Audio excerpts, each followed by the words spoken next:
Hey everyone, welcome back to Drill Coding. In this video, we are covering part 3 of our top 10 Java interview question series. We'll go deeper into collections, Java 8 and some basic multi-threading with simple explanations and code examples. Let's get started. Alright, let's talk about one of the most used data structures in Java, the hash map. So what exactly is it? Think of it like a storage system that stores data in key value pairs. You give it a key and it quickly gives you back the value. But what makes it fast is how it works internally. When you add a value, it calculates something called a hash code from the key. That hash code helps it figure out which bucket or index to place the entry in. Now sometimes two keys might land in the same bucket.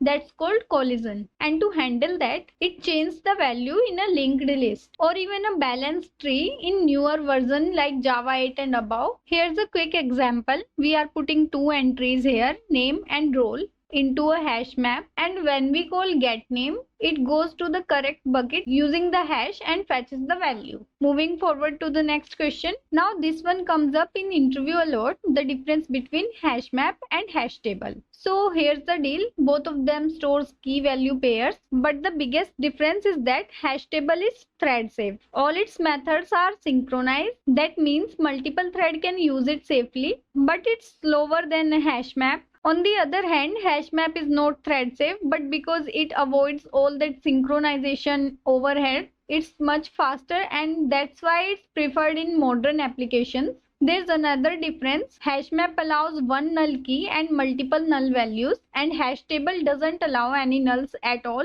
not even for the key. So in practice, we rarely use hash table now. If we want thread safety, we use concurrent hashmap. So in this example, in hashmap, null key is allowed, and in hash table, when we give null to the key, it will throw null pointer exception. Third question is, what is concurrent hashmap? Now here's the modern solution for multi-threaded environments, concurrent hashmap. Think of it like a smarter version of hash table. It's thread safe, but it doesn't block the whole map when one thread is writing to it. Instead, it uses something called bucket level locking. So multiple thread can read and write as long as they are not working on the exact same bucket. This gives you performance and safety. Just remember, concurrent hashmap doesn't allow null keys or values, same as hash table, but it's way more efficient. Perfect when you are working with shared data in a multi-threaded application. And this is the example of concurrent hashmap, in which we are adding two users and giving them value Amit and Ravi. And here we are getting user 1 details. So that is concurrent hashmap. Next is difference between collection and collections. It's a confusing question. So look, collection and collections are totally different. Collection is an interface. It's the parent of list, set and queue. It defines basic method like add, remove, clear. Now collections with an S, that's a utility class. It contains a static method you can use on collections like sort, reverse, shuffle, stuff like that. In real world code, you'll often write something like collections.sort mylist to quickly sort data. Let me show you an example. So here's a collection interface in which we are creating a list and adding B and A into it. And with the help of collections utility class, we are sorting this list. So when we use collections.sort, then it will sort the list. So it will give output A, B. Let's move on to the next question. What is Stream API in Java 8? Stream API is honestly one of the best things Java added in version 8. Instead of writing for loops and managing indexes manually, Stream lets you process collections in a clean functional way. You take your collection, turn it into a stream, and then chain operation like filter, map, for each and so on. In this example, we are creating a list which contains Ram, Shyam, Mohan, and here we are filtering names that start with S and then converting them to uppercase and then printing them. And this entire logic is written in just few lines. It's more readable, more powerful and perfect when you are working with big list of data. What is a functional interface? Okay, let's break this down simply. A functional interface is just an interface that has one abstract method. That's it. And why does that matter?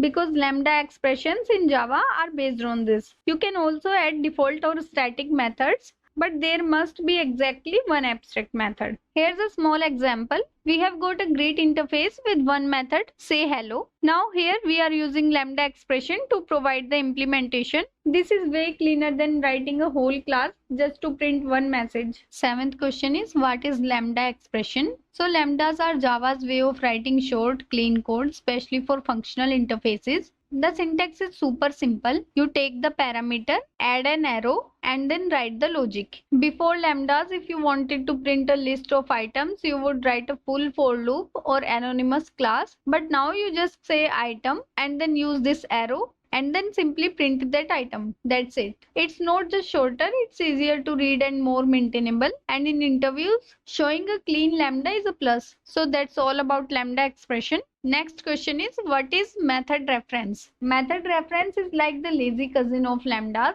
It just makes your code even shorter. If you have a lambda that only calls a method, then you can replace it with 4 dots, and this is the operator. In our example, we are printing name here with the help of lambda expression, and here we are using method reference. So instead of this whole thing, we only use here method reference, and it does the same thing but looks cleaner. And interviewers loves it when you know both lambdas and method references. Ninth question is, explain the life cycle of a thread in Java. This is a really important concept if you are touching multi-threading. A thread goes through several states. First state is new state, then runnable state, then running state. After that, waiting or blocked state, and then terminated state. Let me quickly explain with a simple example. We have this class which extend thread class because we are creating a thread, and it contain run method. And second is demo class which contain main method. So first we created thread object using our custom myThread class,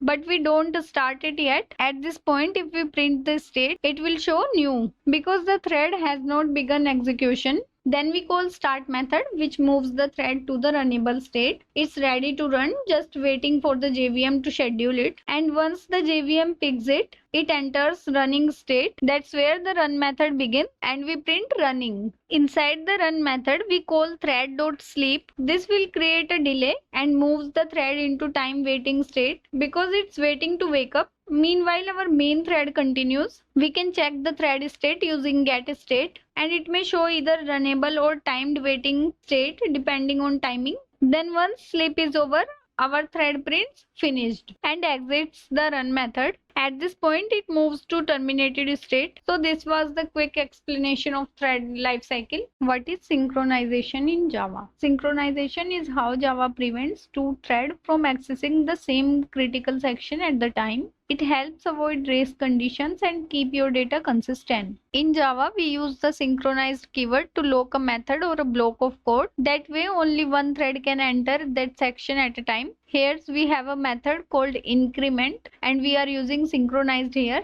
to make sure that it's thread safe even if 10 threads try to call it at once. It's a must know if you are working on multi-threaded application, and it often comes up in interviews too. That's all for today's video, and if you found this video helpful, don't forget to like, share and subscribe, and all the best for your interviews.